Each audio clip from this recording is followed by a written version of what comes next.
evening, everyone.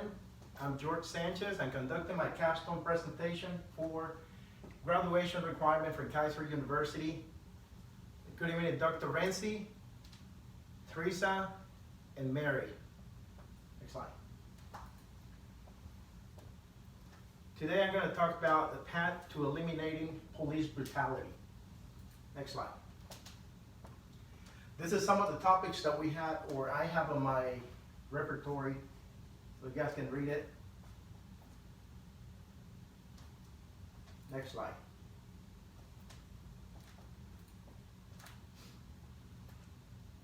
So, what is police brutality? Some of you guys know what police brutality is. I'm going to give you a little concise about police brutality. So, police brutality is a necessary force that is used by police officers when they arrest a civilian. So we use some tools as pepper sprays, baton, tasers, and other physical nature that we have to put somebody on the ground. So we have to use physical force for that. Next slide. There's some levels of force that police officers use while conducting the arrest, which is verbal restraint. We have to tell somebody, you're under arrest. Physical restraint, that means that we have to put your hands behind your back and put you on the patrol car.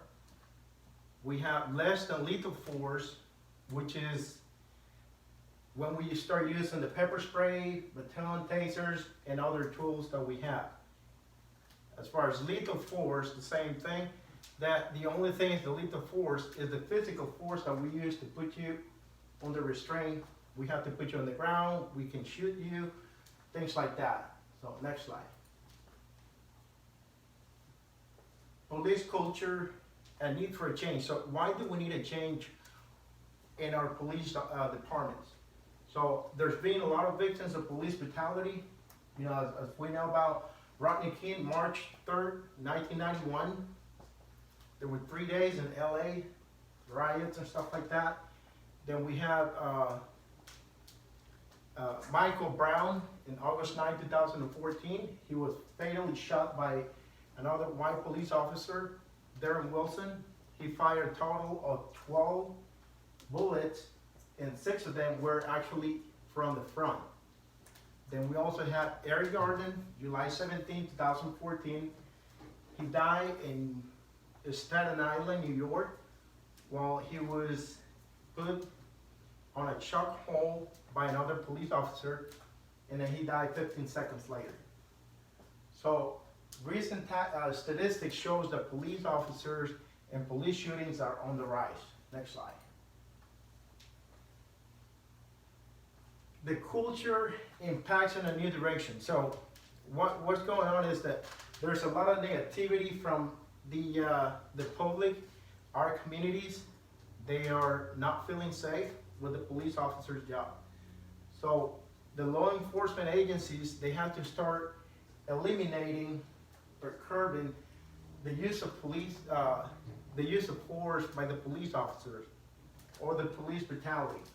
So this has to change because, like I said, we have to start getting with the people, with our communities, make sure that they start trusting us so we can do our job safe and cooperate with them.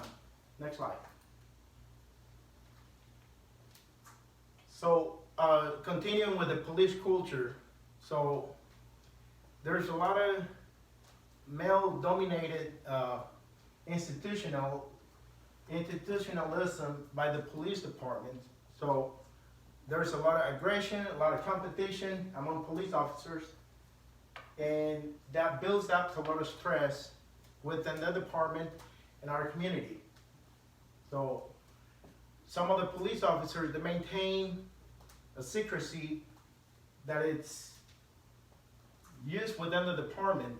So if I'm a police officer and I commit a misdemeanor or a crime while I'm doing responding to a call, and then my partner see me doing it, he might just keep the blue wall of silence that we call. So he's not going to tell what you did, and you did something wrong. So the police officers, they gotta start opening their mouth and start talking about what you do if it's something illegal that you do. So we gotta start working and act as police officers. Next slide. The other thing we have is the effects on the females and minorities. So for the most part, the traditional police culture, they segregate the females, and they have a lot of prejudice and bias against minorities. So with that being said, they're within the police academies, as soon as they're done, the female, so when they go to each or different department across the state or the country, they're not feeling that they're welcome in those departments. So because they don't fit the criteria of the police officers, they want to see that there is a man or something like that. So female minorities, they are treated differently. Next slide. The effects on the public. So the public see that, you know, they perceive a lot of abuses that the police officers do, and because they don't feel that we are accountable for the things that we do, so there's not transparency with that. So we gotta start like making sure that our police officers, they use more like the body cameras, that make everything that they do is more transparency, because people, they can see what we do when we're arresting someone. So there's different types of view from the public to the police departments. They see us as a quasi-military organization because the weapons that we use. We know, just like before, we used to have just a baton, maybe a pistol. Now we have more conventional weapons that, you know, they feel that, you know, we're being more aggressive versus the public, and that actually makes our public or the citizens feel more fear to the police. So, and then we're losing all the support from the police, from the public and the institution that used to be supporting our police department. So, with that being said, if we have to comply with all the regulations with the police department, we have to bring all the offenders to justice. That means that all the police officers that break the rules and they commit crimes, they also have to be bring up to the justice. Not just the criminals, you know, everybody else is involved with the police as well. Next slide. The police department, so there's a lot of changes that they have to dramatically change within the department. So all this has to be changing according to, you know, our attitudes and behaviors, socialization, training, professionalism, all those things that what it makes the police officer being more acting as a good community services, you know, with our public. So the changes got to start with the leadership. The leadership, they have to be concise, they have to be clear with all the policies that they bring it down and disseminate it to the other police officers.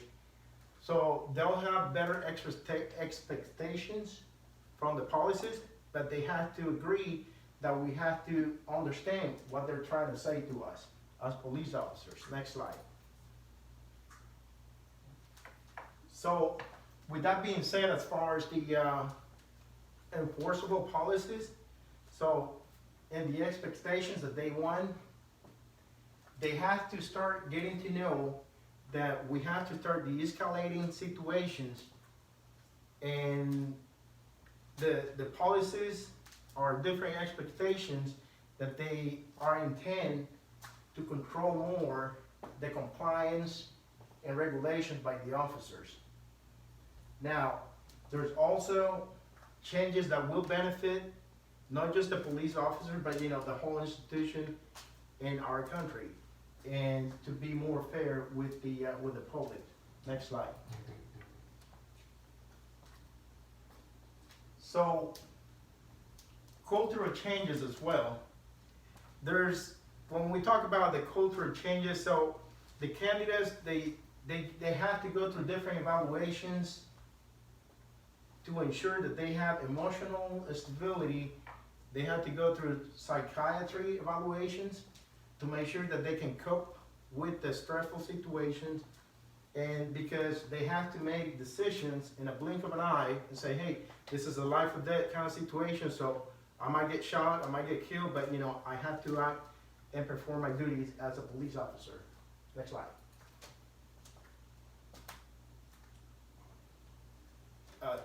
Keeping, on the same page, so the changes that we have, it affects our community. So therefore, the police officer, they have to start being more proactive with that.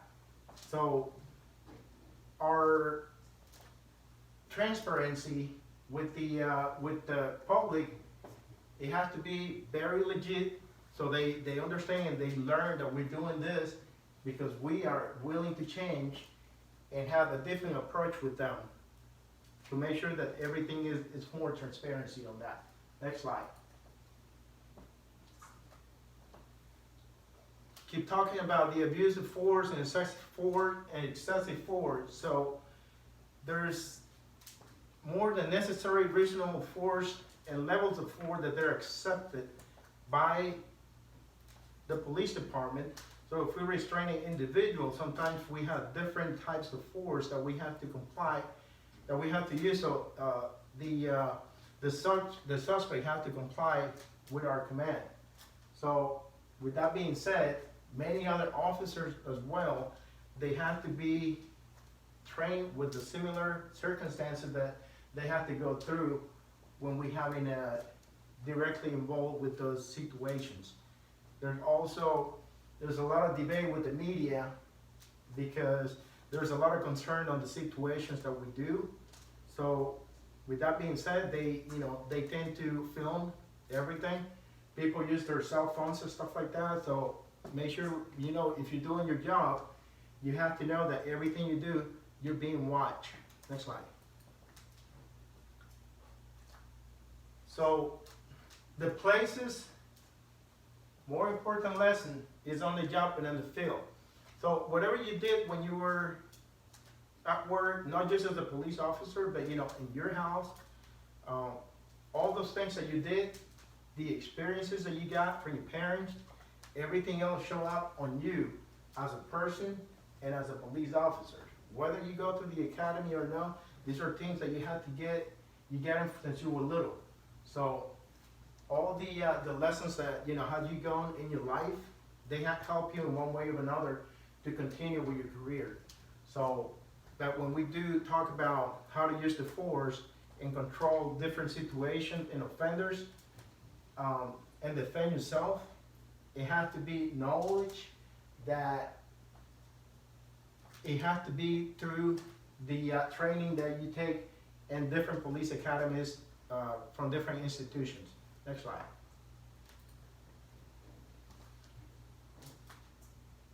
So as we were talking about the changes and the professional things that we do are because everything that we have learned in the academy, so therefore the duties that we have to do with the public, we have to try to de-escalate the situations as much as we can. Other than that, we have, sometimes we have to deal with drug abuse, people with, people with gang members and stuff like that. They have weapons, so we got to make sure that we understand how to, deal with those situations. Whether, like I said, we can get killed or not, but that's our job to protect the public. Next slide. So there was the President Task Force on the 21st Century Policing. So what it is it makes it better for police officers. So it includes areas where how do you, as a police officer, how are you going to respond to those situations? We have to emphasize in de-escalating situations to make it better. So we have to start talking with people a little bit more softer instead of screaming, hey, get over here. So we can make the people fear just the way that we're saying it. So we have to make sure that we can talk to them a little bit more, slow if they can, quieter, and we have to limit as well going through the lights using our sirens and stuff like that. So because it intimidates everybody, and if you're driving and see all these police cars going like 100 miles an hour, it is not necessary to go that far because you're gonna end up being into a wreck, and you're gonna have public that they have a different perception when the police officers going and at those type of speed. So make sure you as a police officer, you have to understand that the public is very important. Next slide. So de-escalating techniques for everybody. So it's very important too.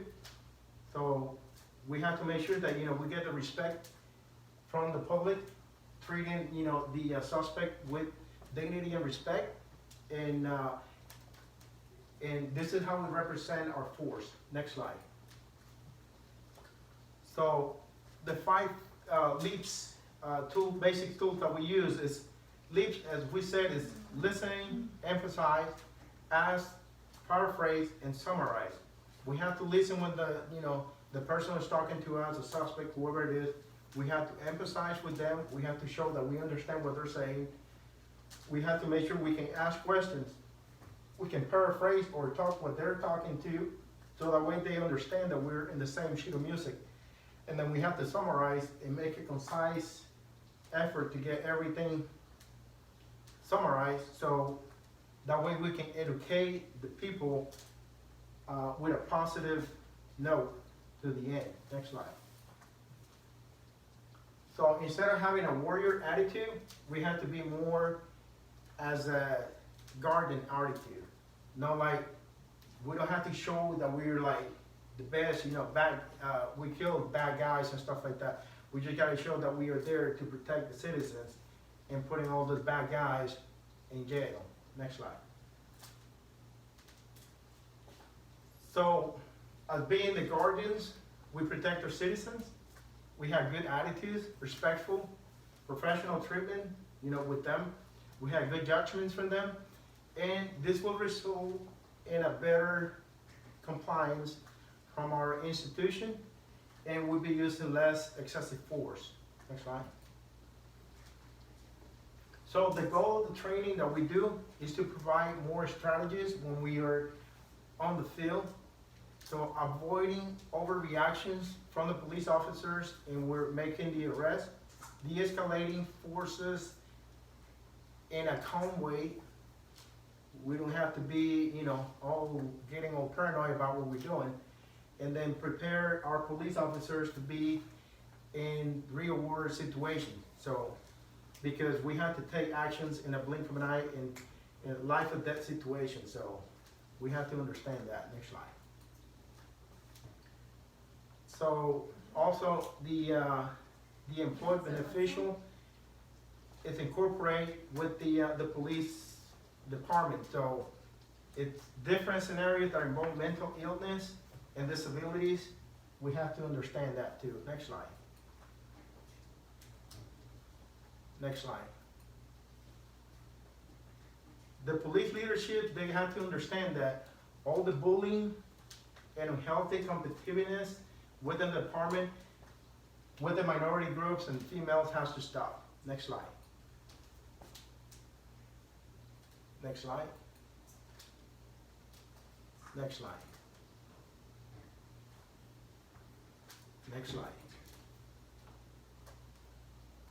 So now with the tasers, they're becoming very popular. So we have to understand that the young, unexperienced police officers, they have to learn how to de-escalate the situations when they're in the field. Next slide.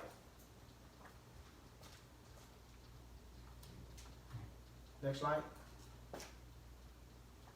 Police attitudes and behaviors are very important. So implementing a good community policy with the citizen is a very important situation, and we have to eliminate excessive use of force or police brutality. Next slide.